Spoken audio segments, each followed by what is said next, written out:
নমস্কার বন্ধুরা, প্রতিদিনের মতন আজকে একটি রান্নার ভিডিও নিয়ে চলে এসেছি। তো দেখো, আজকে আমি ফুচকা তৈরি করব। এখানে 500 আটা নেওয়া হয়েছে আর 1 প্যাকেট সুজি দেওয়া হয়েছে। দেখো, এখন একটু সুজিয়ে দিয়ে দেব। ভালো করে মিশাতে হবে, এটাকে মিশিয়ে জল দিয়ে মেখে নিতে হবে।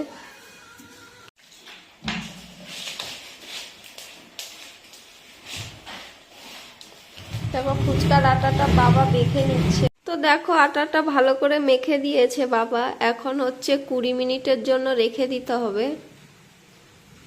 20 মিনিট রেখে দিয়েছিলাম আমি, এখন একটু করে নিব, দিয়ে এটাকে গোল্লা পাকাবো। প্রথমে এই গামলাতে একটু তেল নিয়ে নিবে তোমরা। তো গোল্লাটা এখন আমি লম্বা করে পাকিয়ে নেব। এইভাবে ছিঁড়ে নিবে, দিয়ে এই তিনটাকে এইভাবে গোল গোল করে নিবে। এই দেখো, এইভাবে করে নিবে। এইভাবে সব গোল্লাগুলো করে নেব। দেখো, সব গোল্লাগুলো করে নিয়েছি। তো তোমরা এভাবে গোল্লাগুলো করে নিবে, করে নিয়ে 2 মিনিট রেখে দিবে, দিয়ে ভাজা শুরু করবে। বেলবে, তারপরে ভাজা শুরু করবে। দেখো, ফুচকা ভাজার জন্য কড়াইতে তেল দিয়ে বসিয়ে দিয়েছি।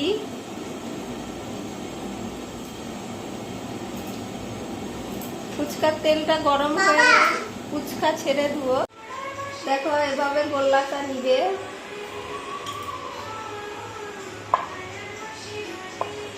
এই যে এইভাবে করে থালাতে সাজিয়ে রেখে দিবে।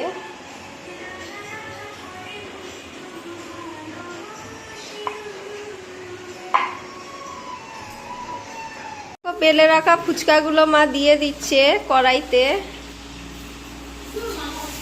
আর বাবা ছেঁকে নিচ্ছে।